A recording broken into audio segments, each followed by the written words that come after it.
नमस्कार मित्रों, आप सभी का स्वागत है हमारे यूट्यूब चैनल श्री कृष्ण उपदेश में। मित्रों, मैं सुधीर वर्मा आप सभी के लिए लेके आता हूँ श्रीमद् भागवत गीता का अथाह रूप, यानी कि आप सभी को मैं हर एक श्लोक का अर्थ समझाता हूँ। मित्रों, यह इसलिए आवश्यक है क्योंकि हमारा जीवन कहीं न कहीं भगवान के ऊपर स्थित है, भगवान के ऊपर टिका हुआ है। तो मित्रों, हमें इसलिए अपने भगवान को जानना अति आवश्यक है, जो हमारे भागवत गीता में लिखित है, जो स्वयं श्री कृष्ण इस धरती पे आके हम सभी मानव जीवन के लिए बताया गया है। हमारा कर्म इंद्रियां क्या है, हमें किस प्रकार कर्म करना चाहिए, हमारे सुखी जीवन को कैसे भक्ति में लगा हुआ विचारवान व्यक्ति बन के अपने परमेश्वर को कैसे अपना कर्म अर्पित करना चाहिए। इन सभी को जानने के लिए आइए मित्रों, जानते हैं श्रीमद् भागवत गीता का अथाह रूप।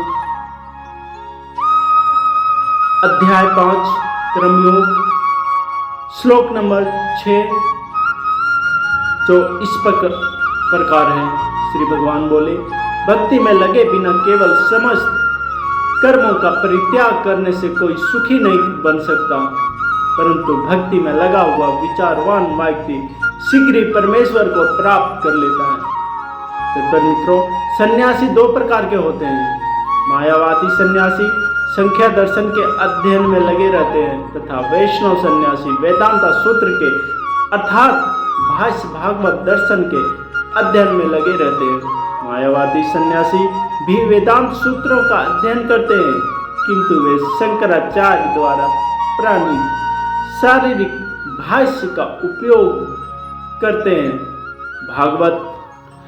भागवत संप्रदाय के छात्र पंचारीत रीति की विधि से भगवान की भक्ति करने में लगे रहते हैं, अतः वैष्णव सन्यासी को भगवान की दिव्य सेवा के लिए अनेक प्रकार के कार्य करने होते हैं। उन्हें भौतिक कार्यों से कोई सरोकार नहीं रहता, किंतु तो भी वे भगवान की भक्ति में नाना प्रकार के कार्य करते हैं।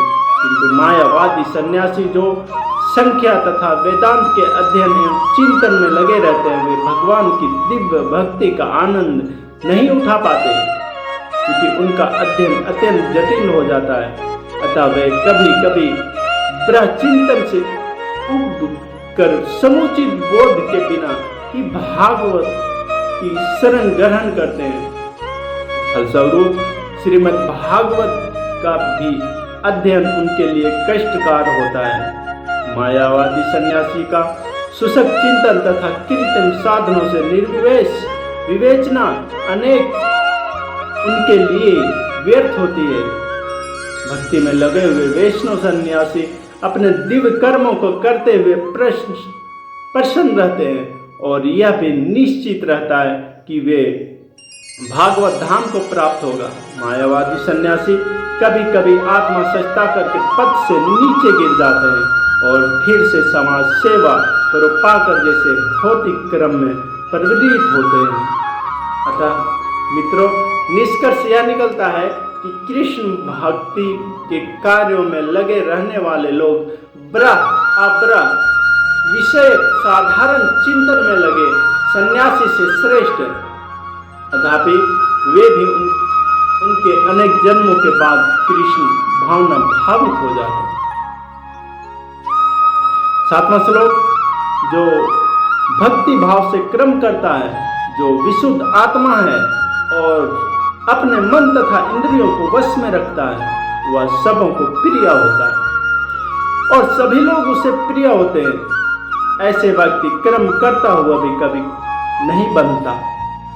तत्पर मित्रों, जो कृष्ण भक्ति के कारण मुक्ति पथ पर है, वह प्रत्येक जीव को प्रिय होता है और प्रत्येक जीव उसके लिए प्यारा है, या कृष्ण भक्ति के कारण होता है। ऐसा व्यक्ति किसी भी जीव को कृष्ण से पृथक नहीं सोच पाता। जिस प्रकार वृक्ष की पत्तियां तथा टहनियां वृक्ष से भिन्न नहीं होती, वह भली भांति जानता है कि वृक्ष की जड़ में डाला गया जल समस्त पत्तियों तथा टहनियों में फैल जाता है, अथवा अमाशय को भोजन देने से शक्ति स्वयं पूरे शरीर में फैल जाती है, क्योंकि कृष्ण भक्ति में कर्म करने वाला सबों का दास होता है, अतः वह हर एक को प्रिय होता है, क्योंकि प्रत्येक व्यक्ति उसके कर्म से प्रसन्न रहता है, अतः उसकी चेतना शुद्ध रहती है। क्योंकि उसकी चेतना शुद्ध रहती है, अतः उसका मन पूर्णता नियंत्रण में रहता है।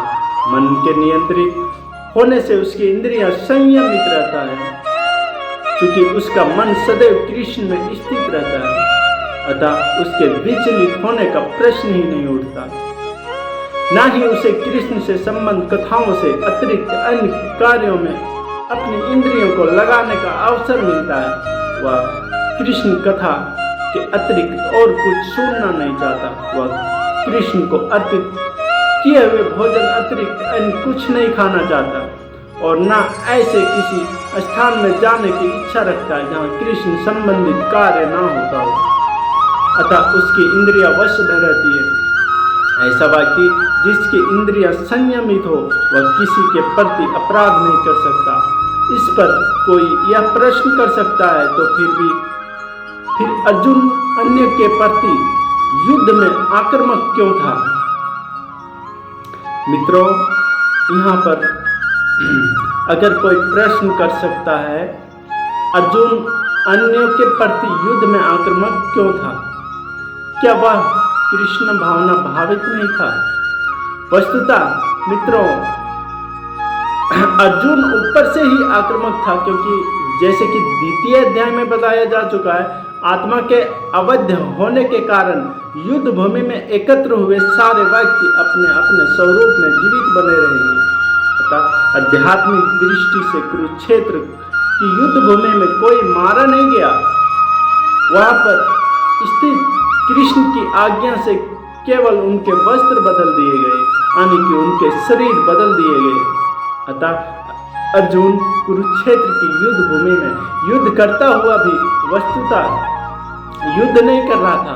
वह तो पूर्ण कृष्ण भक्ति में कृष्ण के आदेश का पालन मात्र कर रहा था। ऐसा व्यक्ति कभी क्रम बंधन से नहीं बनता। 8वां श्लोक, दिव्य भावना मृत युक्त पुरुष देखते, सुनते, स्पर्श करते, सूंघते, खाते, चलते, फिरते, सोते तथा श्वास लेते हुए भी अपने अंतर में सदैव यही जानता रहता है कि वास्तव में वह कुछ भी नहीं करता। बोलते, त्यागते, ग्रहण करते या आंखों खोलते बंद करते हुए भी यह जानता रहता है कि भौतिक इंद्रिय अपने अपने विषयों में प्रवृत्त है और वह इन सब से पृथक है। तत्पर मित्रों, चूंकि कृष्ण भावना भावित व्यक्ति का जीवन शुद्ध होता है, फलत उसे निकट तथा दूरस्थ 5 कारणों से होता है। कर्ता, कर्म, अधिष्ठान, प्रयास तथा भाग्य पर निर्भर किसी कार्य से कुछ लेना देना नहीं रहता। इसका कारण यही है कि वह भगवान के दिव्य कार्य से कुछ सेवा में लगा रहता है। अद्यापि ऐसे प्रतीत होता है कि वह अपने शरीर तथा इंद्रियों से कर्म कर रहा है, किंतु वह अपनी वास्तविक स्थिति के प्रति सचेत रहता है, जो कि आध्यात्मिक वास्तव है। भौतिक चेतना में इंद्रिय तृप्ति में लगी रहती है, किंतु कृष्ण भावना मृत कृष्ण भक्ति में वे कृष्ण की इंद्रियों की दृष्टि में लगी रहती है। अतः कृष्ण भावना भावित व्यक्ति सदा मुक्त रहता है, भले ही वह ऊपर से भौतिक कार्यों में लगा हुआ दिखाई पड़े। देखने तथा सुनने के कार्य ज्ञान इंद्रिय के क्रम है, जबकि चलना, बोलना, मल त्यागना आदि कर्मेंद्रिय के कार्य हैं। कृष्ण भावना भावित व्यक्ति कभी भी इंद्रियों के कार्य से प्रभावित नहीं होता। वह भागवत सेवा के अतिरिक्त कोई भी दूसरा कार्य नहीं कर सकता, क्योंकि उसे ज्ञात है वह भगवान का शाश्वत दास है। धन्यवाद मित्रों।